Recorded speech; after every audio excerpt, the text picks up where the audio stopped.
celebrate ourselves before every other thing this morning. Please let's all do something good. Everyone in this room is worthy to be celebrated. Let's go. One. No, one. You clap with one finger. The rainbow One. clap. 2, 3, 4, and 5 for every woman. Thank Please, you may sit down. Thank you. Thank you very much. But you know the significance of the raindrop clapping. This tells us that when we are one, single, we're not held. 2, a little bit. 3, 4, and as you go on and you have the 10 fingers, that means united we are stronger. Collectively we make more impact. Are we together? Yes. Thank you very much.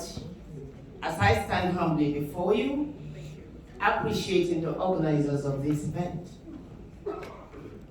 and all great women of Africa who have traveled from far and near to converge in this hall in New York City to do something great for humanity, for inclusion, and for gender. Your Excellencies, great women of fame, I am sincerely delighted to join you on the occasion of the She Rises Conference of the Global Women Foundation in the magnificent city of New York, United States. This event is coming at a very opportune time when global attention is focused on the fortune of women on account of the 2023 International Women's Day celebration. I am very grateful and careful to note that the theme for this International Women's Day celebration is Embrace Equality. By it, global leaders are imagining gender equal world free of bias, stereotype, and discrimination.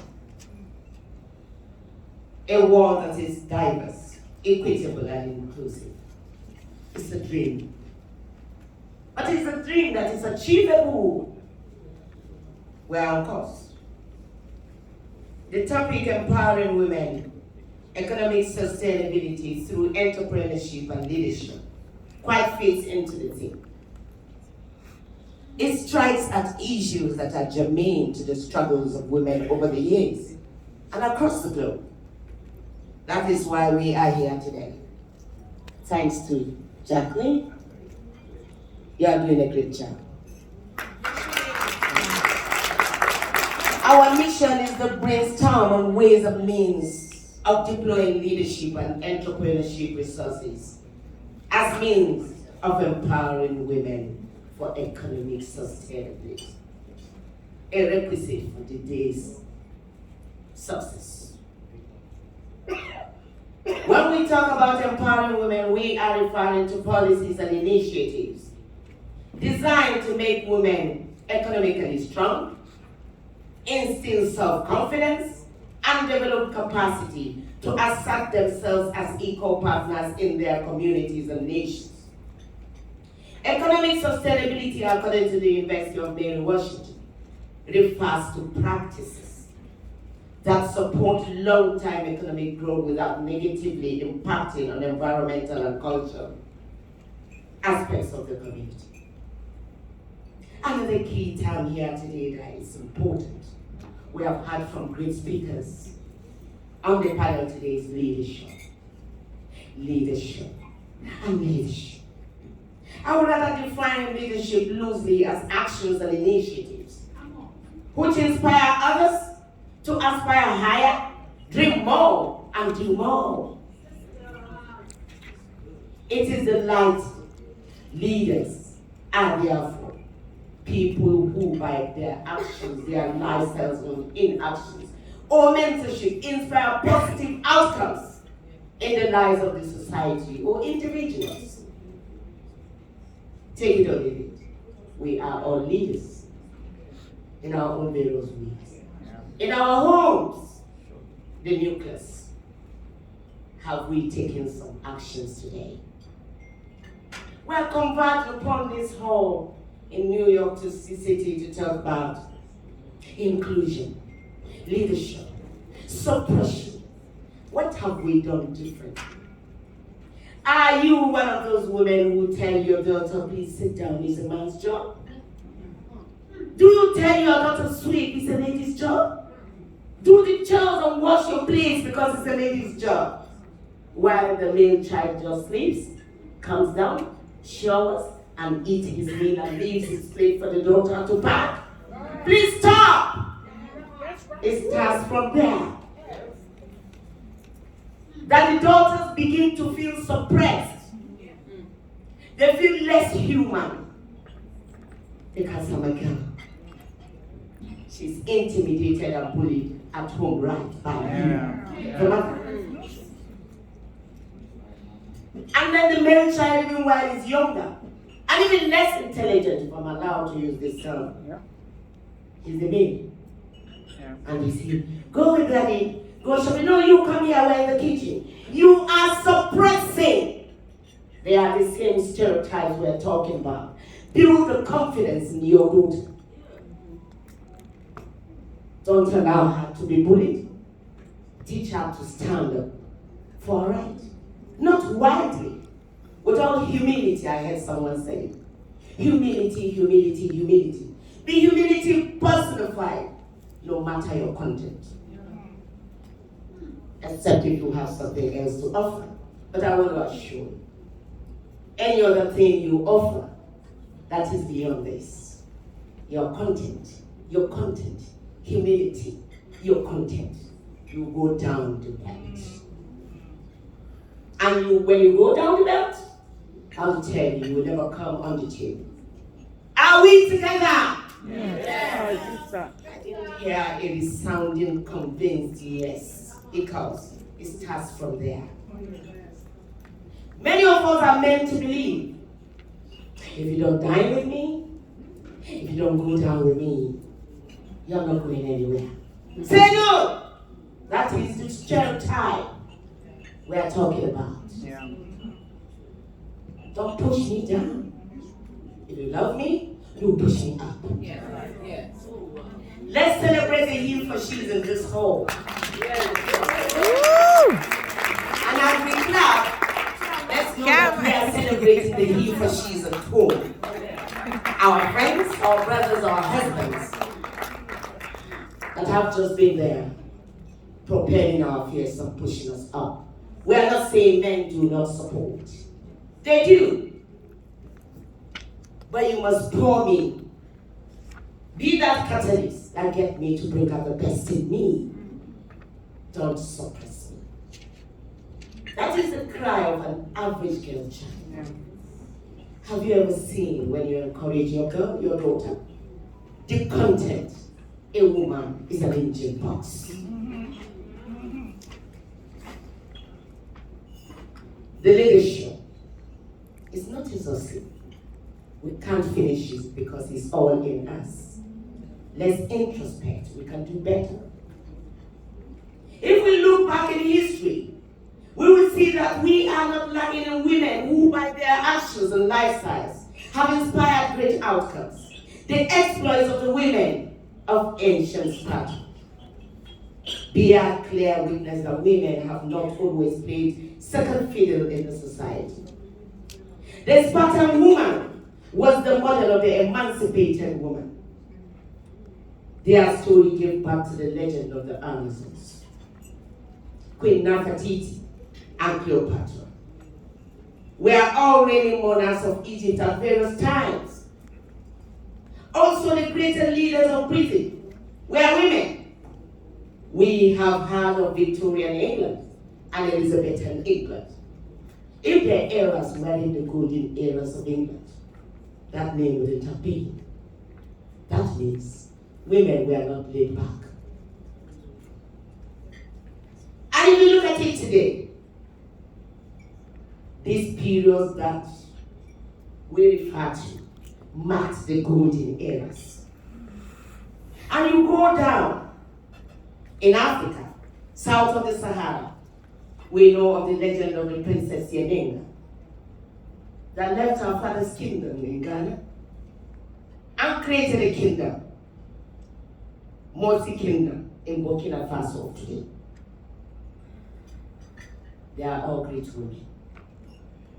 And those periods were way more difficult than today, where they believed that a woman was end in the kitchen, was more prevalent. Yet, they soared higher and they conquered. They left histories. What are we doing differently to leave histories? Are we making histories? I want to appreciate all of you in this hall because it shows we are in for good business. We are not out for another jamboree. Can we all look at each other and say enough of the jamboree? It's beginning to affect us because we are getting weaker by the day. Check across the African continent. The leadership are beginning just to feature less and less and less of the women on the table of decision making, taking, and implementation. Have you ever asked the question why our bills get bounced back? Our legislative chapters get bounced back? Our agitations never hit the road? Because we are yet to form the critical mass in the assemblies, in the legislative chapters. And until we are able to do that, we're not going to get it right. The decisions are taken right there. Are we politicians? Have we ever questioned why not the manifestos and constitutions, the composition of the party structures? Leadership begins from there if democracy is something to go by. In all the leading parties, why are women only women leaders? Only women leaders and the only voice in the National Working Committee of a political party. She's already suppressed. Candidates emerge from delegates. Women hardly make delegate lists. So what do you want them to do no matter how brilliant? We've already lost the grounds from there. So if democracy is something to go by the order of the day, there must be a concerted effort from all walks of life. Be you in the country or outside, on African continent or somewhere, provided a woman. My sisters, call one another. We must form pressure groups to speak to leadership, to hold them to account, to stop, I stress, stop celebration of mediocrity in the area of engendering. We must stop celebrating one man who just comes and just says, I've made that vice chairman. I've made that deputy. Hello. Vice chairman never make it to decision-making table. You're still behind, so what are we celebrating? Another rubber stamp? What do you do as a deputy? It's spare time.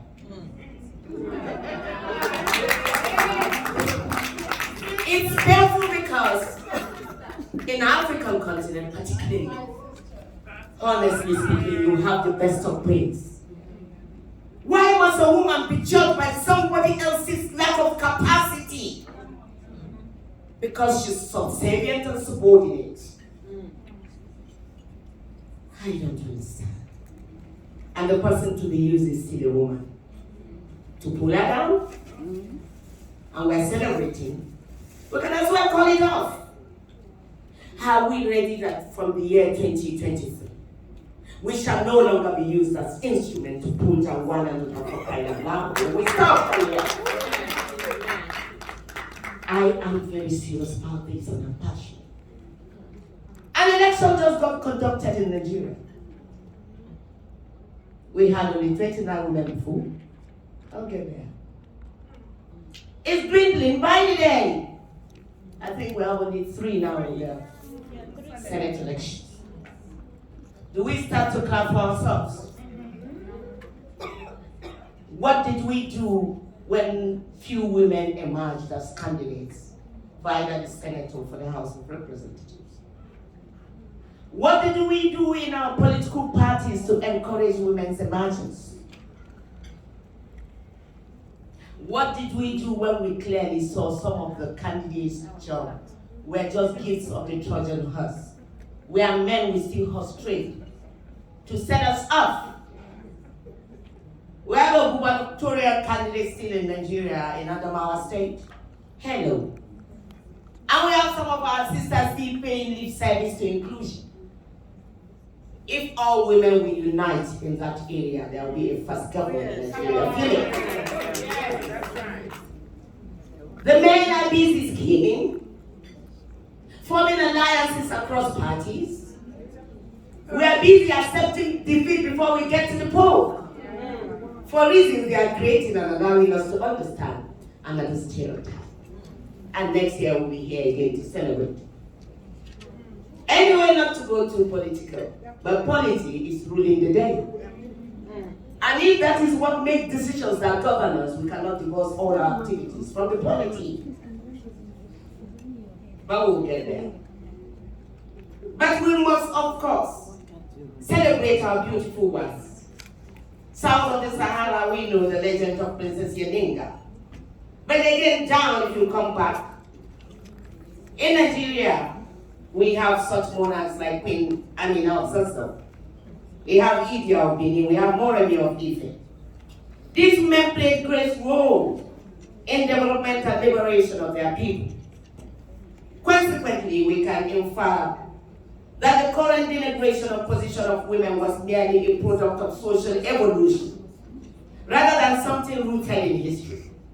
So anyone wanting to make you believe that, it is today's woman that is struggling for space because she wants to rub shoulder with the man. Tell her or tell him it's not right. Tell yourself it's been there. Women broke the glass ceiling, women conquered, women led, and we're the best of leaders there. What is wrong with us? This is very important to combat some age-old narratives about women being meant just for the kitchen. Indeed, there is nothing in the DNA of a woman that consigns her to the bottom of the pack. Are we resolute to come atop the pack? Are we resolute to come atop the pack? Yes. Yeah. That's this. Come to the top of the pack. You must come. You must shake the table. When you stir the waters, they say, you catch some fish. Let's stir some waters wherever we are to occupy the rightful place in our committee of nations. Africa must rise. At the leadership of the United States, we have proud daughter of Africa, Dr. Amina Mohammed of Nigeria. Currently, the Deputy Secretary General of the United Nations. And at the World Trade Organization, we have yet another daughter of Africa, Dr. Ngozi Okonjo-Iweala, Nigeria Holding Court, is Director General. That means women are still soaring higher. But the number is what we want. Add more number. Please come up, we need more. Breaking the glass ceiling of political leadership. The status of women. The status of women, especially in our part of the world, has been influenced by bias, stereotypes, and discrimination. This certainly has been as acknowledged by the forces and the focus this year's International Women's Day. We've been hampering upon it, and we thank the leadership of this and the organizers of this event, awakening us from the slumber to say, do something different. We cannot continue to do the same thing over and over again and expect the same results. We must keep trying, networking, connecting. Do you know the phone number of the lady sitting next to you? Please get the numbers. Get the numbers. Perhaps in your own world, in your own corner. Please get your numbers and don't just get complimentary cards. Yes. Form alliances so that in your little corner you might call that lady to write something on the social media to condemn that stereotype. When women connect, Great things happen. Now let's look at consequent economic sustainability, entrepreneurship, and leadership.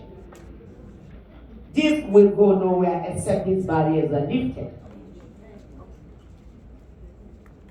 In Africa, we must note, women make up more than 50% of the national population, yet they account for less than 10% of elected positions. What does it matter to us? Another English. And we are used to hearing that. Information, they say, is power. I'm only taking us back memory lane. This research is put together to remind us that we have a lot more to contribute. These little actions and inactions of ours contribute to the promotion of the stereotype that pull us down. We might not know it, but we do. And today, I want to tell us, as much as we talk over and over again, across the entire 54 African countries, we have just 2 heads of state, Samia Suluhu Hassan of Tanzania and Sarah Worksworthy of Ethiopia. According to STATA, the online statistics portal of the market data and market research, the percentage of women in national parliament in Africa, that's as 2022, shows that Rwanda, with 61%, leads the rest of African countries. Only 14 countries passed the threshold of affirmative action of 30%.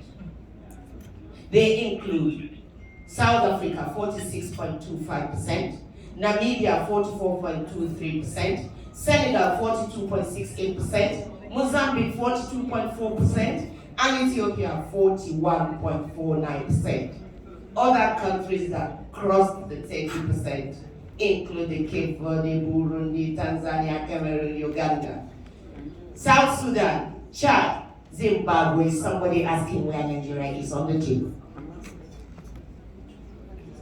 You have great women, intelligent women, women that have stood on the world platforms, that make differences, but they do not qualify to occupy such space in Nigeria. You know why? Because we continue to celebrate the abysmal performance of men in inclusion. When a man gets 2 to 3 vice chairman, assistant chairman, deputy governor, and we begin to celebrate and clap and give them awards, why wouldn't mediocrity take center stage? Please stop it. We can begin by sensitizing ourselves that no women organization will further celebrate such abysmal performance. You can just hold it by the way. If you make my daughter a deputy chairman, and then when I call her, what is being done? I say, my chairman, don't go. They will pick the weakest link amongst us so that you cannot be defended. When they need to defend you, she lacks the content. When they see the content in your daughter, they will suppress her. She's rude. And that is what is being done. Nigeria is a very brilliant economy. Until when, if and only if, we change the stereotype. It begins from you and I. The actions, the decisions made in this room, beyond our powders, beyond our handbags, beyond who dressed more, who spoke or did not speak better English. Great women like Gambusa Waba, like Motan, could barely speak that English. Yes. She came clear with her content, her strength of character, what she could do and not do. I don't want to bore you because I've been warned of time and time and time. I will add a little more value to what the great wives of the army officers, the belted men, spoke about. I appreciate them because it's a regimented kind of society where their leadership respect is key. And they are really queuing in, leading by example.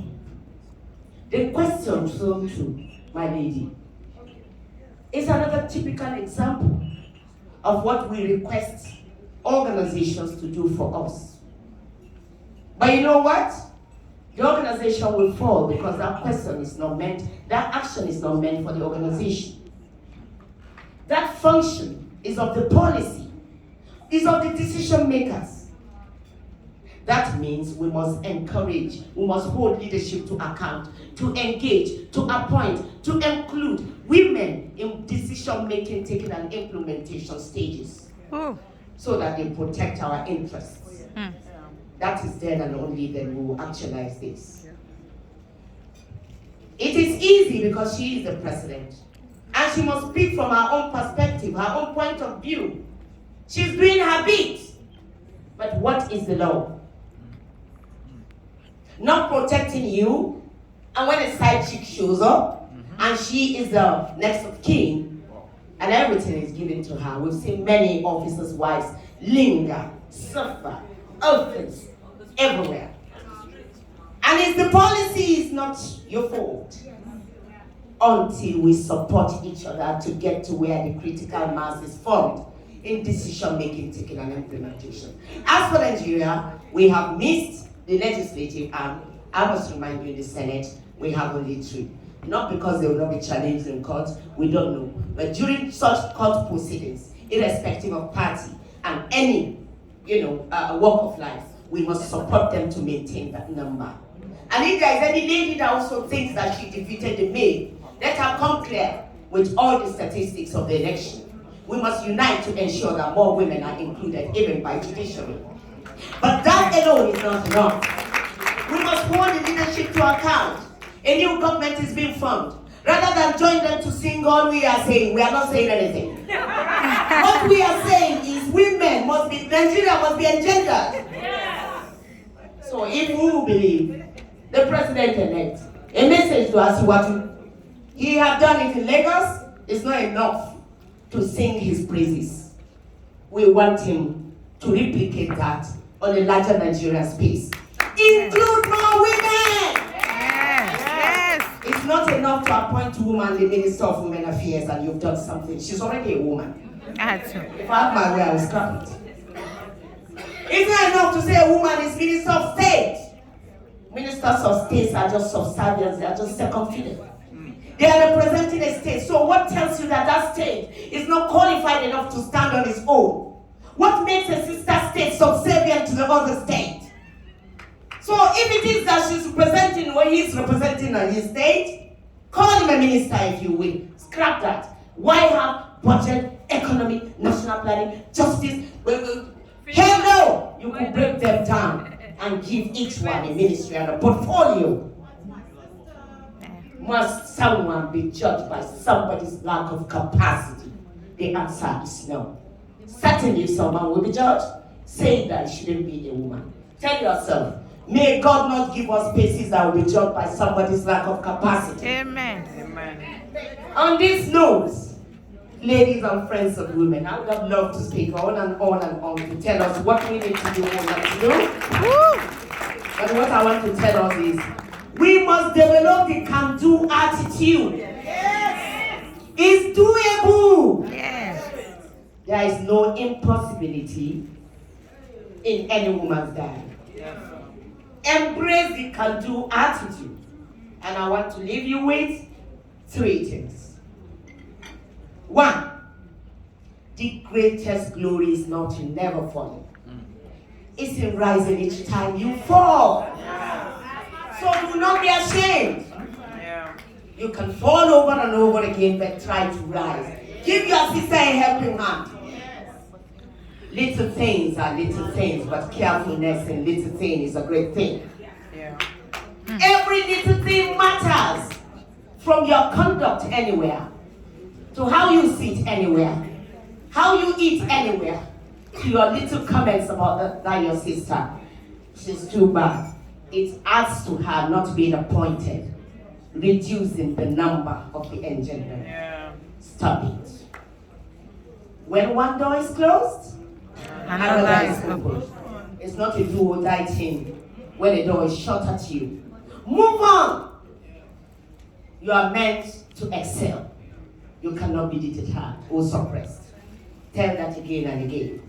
But most importantly, the resuscitation of our value system is quick. Like now, what is the girl thinking? What is your daughter thinking? I must go down somebody's mattress before I am recognized? No. Revive it. Begin to tell her that she needn't serve that area on or non-voluntarily. It's a choice to make, not in exchange for any position or money. That position she is on today, I am the next occupant. How do you do it? Work hard, don't pull her down. We saw as what Ahmed Tinubu said, "Èmi ló kàn." That was a statement, a proclamation of what you want. That is a conviction, that is the power of choice and decision. It is my time, my choice. Don't allow someone else to define you. Have a nice day. Thank you very much. Woo! That's my sister.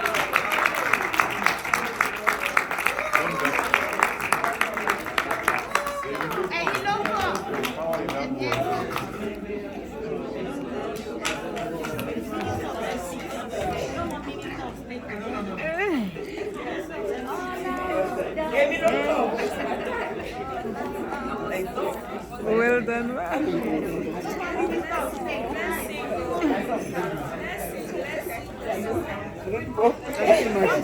At this part of the program, we would like to start with our first set of honors.